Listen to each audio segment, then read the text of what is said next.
12가 동일하게 보배로운 믿음. 우리는 그리스도의 믿음으로 의롭다 하심을 받았습니다. 사람이 율법의 행위로 의롭게 되지 아니하고 오직 그리스도의 믿음으로 되는 줄 알므로 우리가 예수 그리스도를 믿었나니 이것은 우리가 율법의 행위가 아니라 그리스도의 믿음으로 의롭게 되고자 함이라.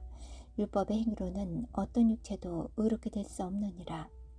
하나님께서는 구원뿐만 아니라 구원을 받을 때 사용하는 믿음도 우리에게 거저주셨습니다.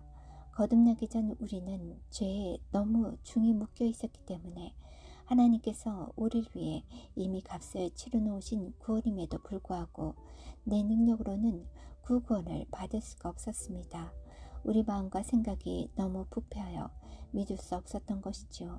죄로 인해 눈이 멀어서 하나님으로부터 분리되어 있습니다.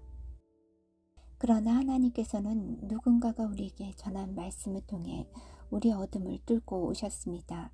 그때 그 말씀과 함께 하나님의 초자연적인 믿음이 우리에게 들어온 것입니다. 그 말씀을 마음으로 받아들였을 때 하나님의 믿음을 사용하여 구원을 선물로 받은 것입니다. 그러나 거듭날 때만 그 믿음을 사용하는 것이 아니라 그리스도인으로서 살아가는 것도 전부 그 믿음을 통해 사는 것입니다. 내가 그리스도와 함께 십자가에 못 박혔으나 그럼에도 불구하고 서노라. 그러나 내가 아니요 그리스도께서 내 안에 사시느니라. 내가 지금 내가 육체 안에 사는 삶을 나를 사랑하사 나를 위해 자신을 내어주신 하나님의 아들의 믿음으로 사노라. 여기서 하나님의 아들을 믿음으로가 아니라 하나님의 아들의 믿음으로 라고 합니다. 어떤 번역본은 하나님의 아들을 믿음으로 라고 되어 있지만 그것은 헬라어 원어로 볼 때 정확한 번역이 아닙니다. 몇 구절만 올라가 보면 2장 16절에서 바울은 두 번이나 우리가 그리스도의 믿음으로 의롭게 되었다고 말했습니다. 이로써 하나님으로부터 구원을 받을 수 있게 해주는 것은 인간의 믿음이 아니라 하나님의 초자연적인 믿음이라는 것을 분명히 알 수 있습니다. 지식적인 문제. 이미 가졌다는 것을 믿는 것이 첫 단계이며 그 유익을 혼과 몸에 풀어넣는 것이 목표입니다.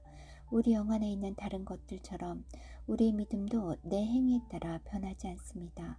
거듭날 때도 행위와 상관없이 하나님의 초자연적인 믿음을 사용해서 거듭났으며 이제는 그 믿음이 항상 내 영 안에 존재합니다. 나는 그리스도 안에서 내 안에 있는 선한 것들을 인식하고 인정할 때 그 믿음도 역사하고 일하고 혈육이 있게 됩니다. 하나님께서 이미 그분의 초자연적인 믿음을 주셨다는 것을 인식하고 인정합시다. 우리에겐 믿음이 부족한 것이 아니라 지식에 문제가 있습니다. 우리가 이미 가진 것이 무엇인지 몰라서 그렇습니다. 믿음을 다스리는 법칙 또는 믿음과 협조하는 방법을 배우지 못한 것입니다. 이 초자연적인 믿음을 인식하지 못하고 인정하지 못하여 이 믿음을 어떻게 쓰는지 배우지 못하면 결국 그 믿음은 표출되지 못할 것입니다. 믿음이 없어서가 아니라 그것이 역사하는 방법에 관하여 무지하기 때문입니다. 거듭난 모든 믿는 자들은 같은 분량의 믿음을 받았습니다. 내게 주신 은혜로 말미암아 너희 각 사람에게 말하노니 마땅히 생각할 그 이상의 생각을 품지 말고 오직 하나님께서 각 사람에게 나눠주신 믿음의 분량대로 지혜롭게 생각하라. 로마서 12장 3절 말씀. 이 구절을 같은 분량의 믿음이 아닌 각각 다른 분량의 믿음이라고 가르치는 사람들도 있고 그렇게 번역한 번역본도 있습니다. 하지만 갈라디아서 2장 16절과 2장 20절을 보면 이 믿음은 같은 분량의 믿음이라는 것을 알 수 있습니다. 우리가 거듭날 때 다른 모든 그리스도인들과 동일한 양과 동일한 질의 믿음을 받습니다. 그런데 많은 사람들이 하나님의 배식구에는 각각 다른 크기의 국자로 믿음을 배식받는다고 생각합니다.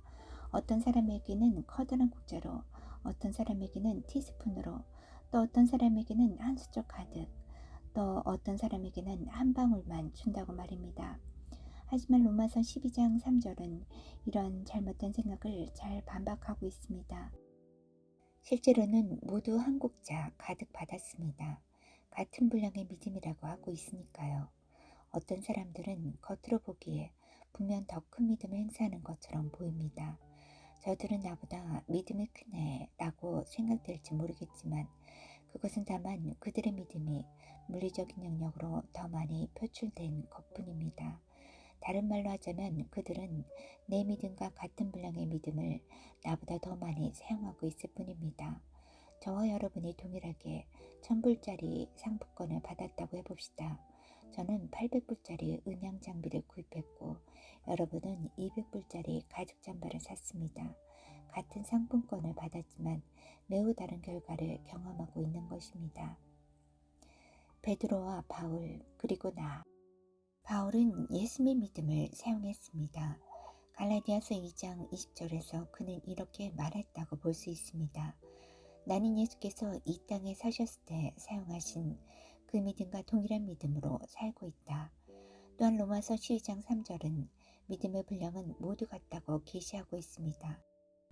그러므로 바울이 만약 하나님의 아들이 가지셨던 그 믿음으로 살았다면 바울과 같은 모든 거듭난 믿는 자들 역시 하나님의 아들이 가지셨던 그 동일한 믿음을 가졌다는 말이 됩니다. 이 얼마나 파괴적인 진리입니까? 우리가 거듭날 때 우리에게는 예수 그리스도의 믿음이 주어졌습니다.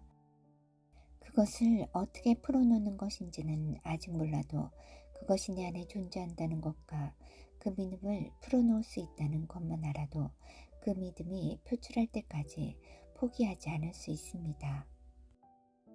제가 나누고 있는 말씀을 이해하기만 해도 말씀에 대한 기대감이 하늘을 찌르게 될 것입니다. 베드로도 같은 믿음을 가졌었습니다. 예수 그리스도의 종이며 사도인 시몬 베드로는 우리 하나님과 구주 예수 그리스도의 의를 힘입어 동일하게 보배로운 믿음을 우리 함께 받은 자들에게 편지하노니 베드로서 1장 1절 말씀. 베드로는 지금 동일하게 보배로운 믿음을 받은 믿는 자들에게 편지하고 있습니다. 동일하게 보배로운 믿음을 찾거나 추구하는 사람들이 아니라 그것을 이미 가진 자들에게 말입니다. 그들이 거룩해서 또는 어떤 일을 해서 이 믿음을 받았습니까? 아닙니다. 이것은 하나님의 의를 통해 또 우리의 구원자이신 예수 그리스도를 통해 왔습니다. 우리가 거듭날 때도 동일하게 보배로운 믿음을 받았습니다. 베드로는 그의 믿음을 풀어놓았고 놀라운 일들을 많이 나타내었습니다. 그는 풍랑이 있는 물 위를 걸었습니다. 오순절 날에는 그가 설교했더니 3,000명이 거듭났습니다. 성전 미문에 앉아있던 절름발이도 고쳤습니다. 그가 길을 걸었을 때 그의 그림자에 닿은 사람들은 그 자리에서 바로 치유를 받았습니다. 또 죽은 도르가를 살렸습니다. 그런데 바로 이 사람이 말하기를 우리도 자기와 같은 동일한 믿음을 가졌다고 합니다. 이것을 믿지 않는 분들은 베드로서 2장을 그냥 찢어버리는 것이 어떻겠습니까? 어차피 믿지 않는 것은 삶에 적용되지 않을 테니까요. 베드로후서는 특별히 동일하게 보배로운 믿음을 가진 자들에게 쓴 편지입니다. 베드로는 자신이 가진 인간의 믿음을 사용한 것이 아닙니다. 사도였기 때문도 아니고 예수님과 함께 다니면서 그분에게 직접 믿음을 부여받았기 때문도 아닙니다. 베드로도 바울처럼 거듭날 때 같은 분량의 믿음을 받았던 것입니다. 그도 하나님의 아들이 가지셨던 그 믿음으로 자신의 삶을 살았습니다. 우리도 그렇게 할 수 있습니다. 미국 사람들에게만 있는 증상. 우리에겐 예수님과 같은 믿음이 있습니다. 예수님처럼 그 믿음의 전부를 사용하고 있지는 못할지라도 그 믿음이 내 안에 존재하는 것은 사실입니다.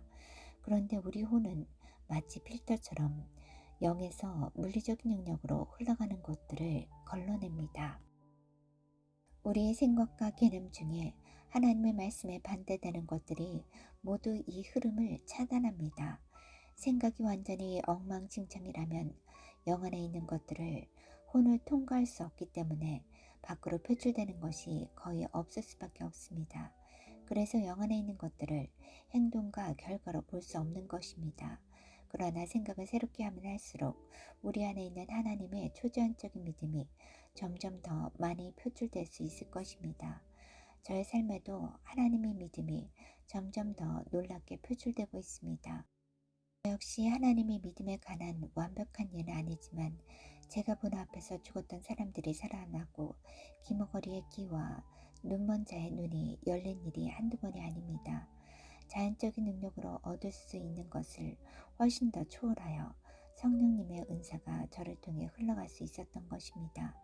지식의 말씀을 통해 모르는 사람들의 이름을 불렀던 적도 있었습니다.